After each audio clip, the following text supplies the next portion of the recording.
What a great week. We have had massive court victories, guys, back to back this week long. Guys, Aaron Dorr here, Chris Dorr, going to break down for you guys what has the liberals in fits right now all across the country. Rage. From Biden to attorneys general to little commies in your neighborhood. Everyone is pissed off because Clarence Thomas did it again. He upheld the rule of law again, and he has struck down. He has struck down the Trump era. Let's be honest, the Trump era bump stock ban here in America. It is a massive victory for gun owners, a 6-3 opinion today. It's a huge victory for all of us. Yeah, and we've got just one recommendation for those of you who are ticked off about this. It's cope and seethe. Cope and seethe. Because we wish nothing better for you than to do that. Aaron, if we could have a visual picture of what's going on right now in a lot of these, like if we could see them in their little holes. Do you have a picture of what these people look like right now? There it is. That's it. That's it. That's exactly it. Cope and seethe and scream. They don't do it very well. Because your attempts to try to pass gun control through executive fiat and rather than going through Congress just got a total slap by Judge Clarence Thomas, my brother from another mother. That's right. And we're going to take you guys through that right now. I've been getting text messages from legislators all over America for the last couple of the last 2 hours. One of them said, "I'm so happy I could cry right now." And yes, thankfully it was a woman.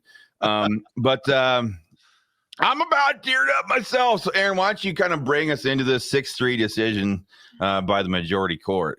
Well, first of all, it's just such a cool thing to have a 6-3 opinion. I mean, for our entire lives up until a couple of years ago, it was always 5-4 if you won it all. And so now to have 6-3 is a phenomenal thing. Could not be happier. Well, I could be happier. 7-2 was better than 6-3, but we'll see. Cool. We'll see what the future holds. But I think that the main takeaway here for anybody watching this is not to forget what this is ultimately about. It's not ultimately about the bump stocks, and frankly, it never has been. The bump stock issue, the pistol brace issue, all of these are the outworking of the National Firearms Act, a corrupt, tyrannical piece of gun control that was passed a long time ago.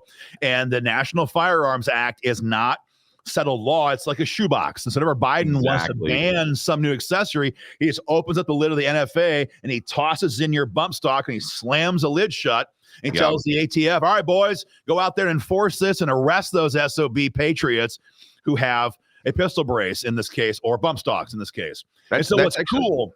That's actually a really good point that not a lot of people talk about is that they don't ever just pass straight up gun control bills. They pass gun control framework bills. And anybody who listened to Biden just the other day, he talked about it at his Gun Sense University address to the Lion Commie Mommy Brigade that there's so much work they have to do now to build on and expand the Bipartisan Safer Communities Act. So, yeah, good point.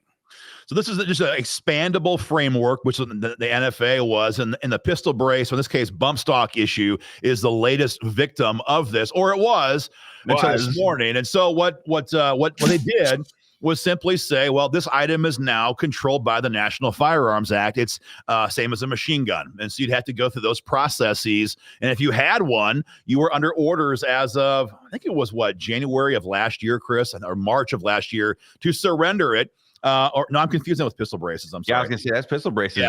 Bump stocks have been or face 10 years in prison, 10 years in prison and a massive fine.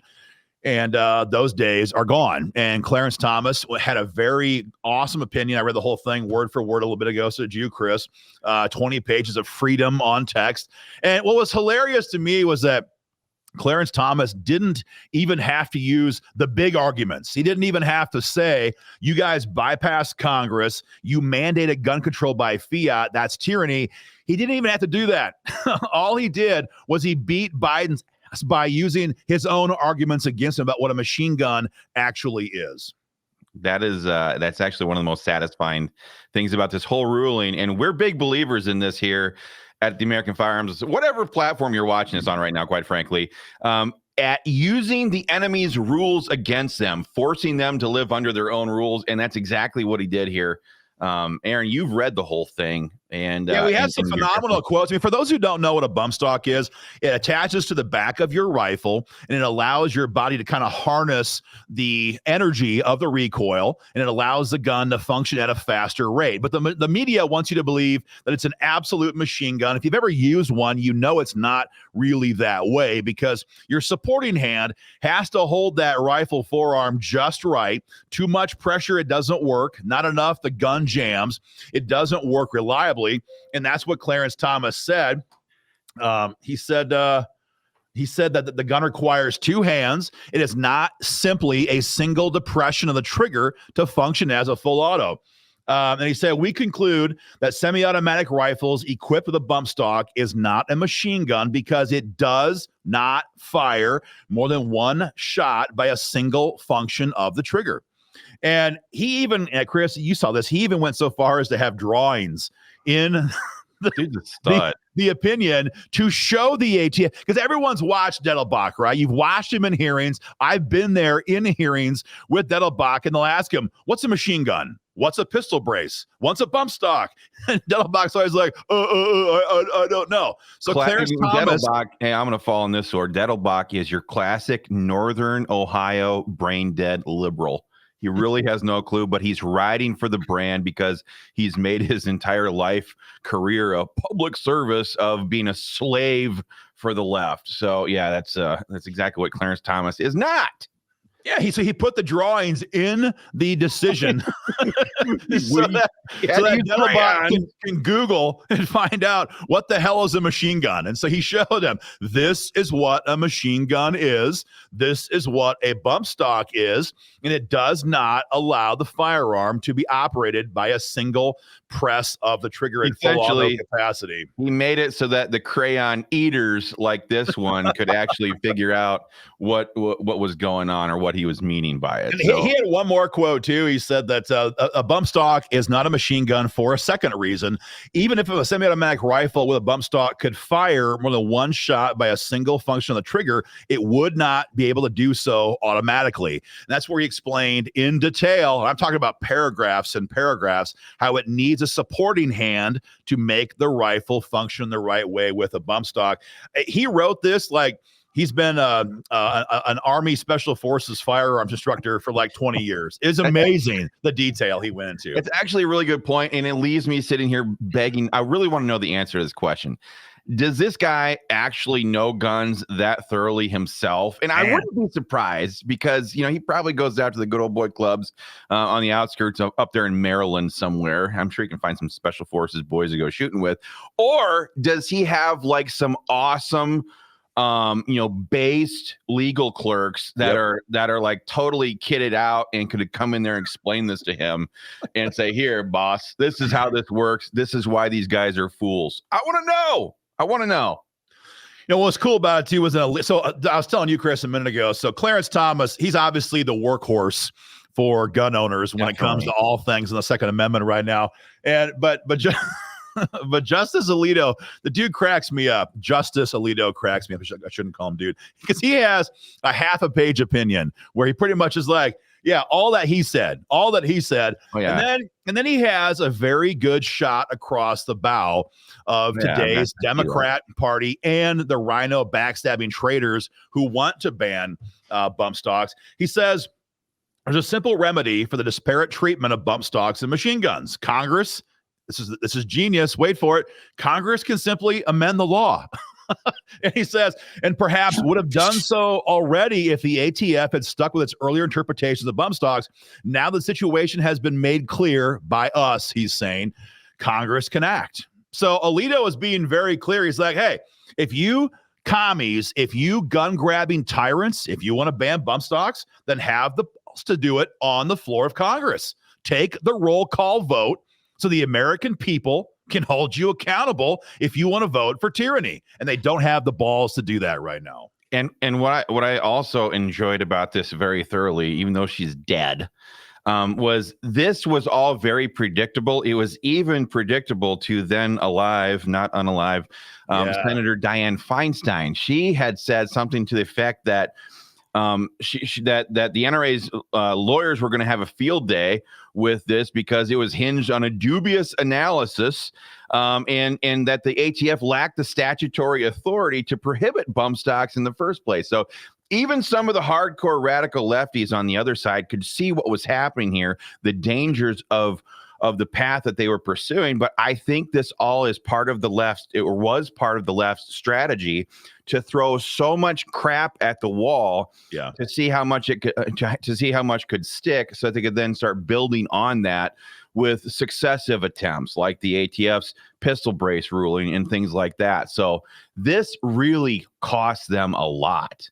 And let's not forget, and I'll just go there and say this because not a lot of people are willing to say this, but let's just not forget that this thing was never used in an actual thing anyway. It was never used by the never seen any proof anyway. It's never been proven that this was used by anybody. So don't let that cow, Letitia James or whatever her name is, don't let her sit there and try to say stuff that to try to make these claims. Don't let anybody claim that this was used in some kind of a previous crime, because it's never been proven to be the case.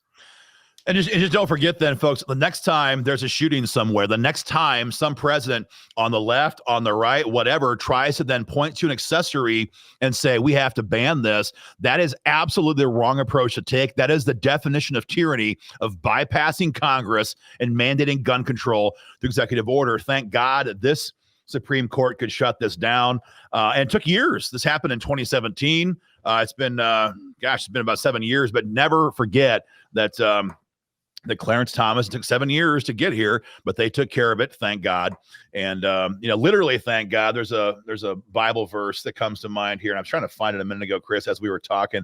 I think it's Proverbs 29:2. When the righteous increase, the people rejoice. When the wicked rule, the people groan. And we have groaned in this country for a long time, and we're by no means out of the woods. I'm not trying to imply that. No. But so often we get victories like this, and when that happens, we should all be very thankful for that kind of grace. But Chris, that wasn't the only massive gun victory in court this week. We have a second one. Before we move on to the next one, I wanted to talk about one thing here really quickly, and that is, this is the case at the federal level. Bump stocks are no longer illegal at the federal level, but there are many states that have passed their own state level version of a bump stock ban. And if you live in one of those states like California, I think Washington, Illinois, New York, New York State. Yeah, a lot of these states, Illinois, they might still have these things in place. And so for those of you who were comfortable being a felon under this federal ATF rule, maybe the load has lightened a little bit, but that does not mean you're out of the woods at your state level. And be aware, these people will absolutely persecute you and prosecute you. If they have an ATF agent or one of their state law enforcement agents show up at your local shooting range and they see you out there bumping off a couple drums worth of celebratory 5.56 right now. So just keep that in mind. But the good news for folks in these blue states is that, number one, let's just be honest, if you ever contemplate going to a red state, now you have these freedoms available to you, which you would not have had otherwise, number one. And number two, this is the continual death knell of administrative gun control from this White House, or frankly, any other White House as well. So they can mandate gun control left, right, and center, but we're hearing on a repeat basis now is that it will not survive in court. So there's a lot of reasons to be thankful either way. But yes, if your state bans them, your state bans them, and you have to be very careful to be aware of those laws. But the big one, the second big one for the week, Chris, it's been a twofer, is the pistol brace issue. And everyone's been watching this. This has been going on for a long time. All of our state groups and American Firearms Association have been an amicus brief on this case.